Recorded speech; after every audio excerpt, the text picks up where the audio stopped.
Hello बच्चों, आइए प्रश्न को देखते हैं। एक छात्र की तैराक न होने की प्रायिकता 1/5 दे रखी है।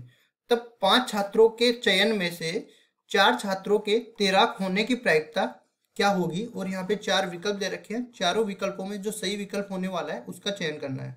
प्रश्न को हल करने से पहले इसकी मुख्य अवधारणा की चर्चा कर लेते हैं। मुख्य अवधारणा मुख्य अवधारणा में देखो हम लोग पढ़ने वाले हैं बर्नौली प्रमेय को। बर्नौली प्रमेय। और बर्नौली प्रमेय में क्या होता है, जब n बार कोई घटना घटित होती है और उसमें से हमें r बार सफलताएं चाहिए, तो इसके लिए एक सूत्र होता है px बराबर में r। ये बराबर होता है n बार घटना घटित हो रही है और उसमें से r सफलताएं चाहिए। सफलता की प्रायिकता को p से निरूपित कर देते हैं, इसकी घात हो जाएगी सफलता की संख्या। असफलता की प्रायिकता को q से निरूपित कर देते हैं, इसकी घात हो जाएगी n - r, मतलब असफलता की संख्या। ये असफलता की संख्या इसलिए हुई क्योंकि बर्नौली प्रमेय में केवल 2 प्रकार की घटनाएं घटित होती है, एक सफलता एक असफलता। सफलता की प्रायिकता का योग और असफलता की प्रायिकता से मतलब सफलता की प्रायिकता और असफलता की प्रायिकता दोनों का योग करेंगे तो इकाई के बराबर मिल जाता है। अब देखो n का मान किसके बराबर होता है, कुल घटनाओं की संख्या से। कुल घटनाएं ये प्रदर्शित करता है। इसके बाद चलते हैं r पे, तो r बताता है सफलता की संख्या को, सफलता की संख्या। इसके बाद चलते हैं हम लोग P पे, तो P बताता है सफलता की प्रायिकता को, सफलता की प्रायिकता। अब चलते हैं हम लोग Q पे, तो Q प्रदर्शित करता है असफलता की प्रायिकता को, असफलता की प्रायिकता। अब देखो इसमें हम लोग ये सारे मान इस प्रश्न के लिए भी निकाल लेते हैं। तो सबसे पहले हमें दे रखा है, देखो 5 छात्रों में से 4 छात्रों के तैराक होने की, तो हम लोग तैराक होने को सफलता मान लेते हैं। तो यहाँ पे देखो P को लिखते हैं तैराक होने की प्रायिकता, तैराक होने की प्रायिकता, इसको हमने सफलता की प्रायिकता मान ली। लेकिन हमें तैराक होने की प्रायिकता नहीं दे रखी, तैराक नहीं होने की प्रायिकता दे रखी है। तो यहाँ पे लिखेंगे नीचे क्यों बराबर में तैराक नहीं होने की प्रायिकता, नहीं होने की प्रायिकता ये किसके बराबर दे रखी है, ये 1/5 के बराबर दे रखी है। और हमने कहा कि देखो दोनों प्रायिकता को योग 1 के बराबर होगा, तो इसमें 1 में से ये तैराक नहीं होने की घटा देंगे तो तैराक होने की बच जाएगी, तो ये 4/5 के बराबर आ जाएगा।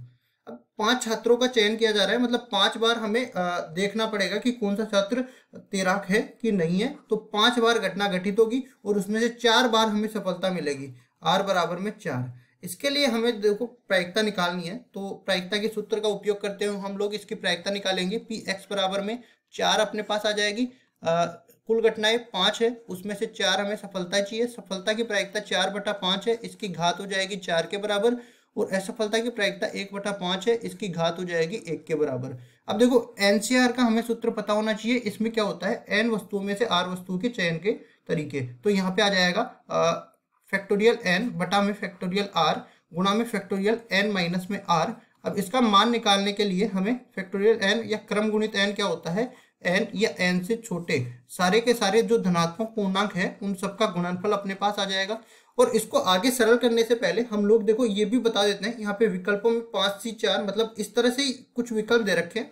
तो यहाँ पे आप देख सकते हो 5C4 गुणा में 4/5 की घात 4 गुणा में 1/5 की घात 1, ये पहले ही विकल्प में दे रखा है। तो पहला विकल्प इस आधार पे सही हो जाएगा। अब क्या ये विकल्प भी सही हो सकते हैं क्या, तो इसके लिए हम लोग देखो कुछ गुणधर्मों का उपयोग करते हैं। हम लोग जानते हैं कि NCR ये बराबर होता है NC n - r के।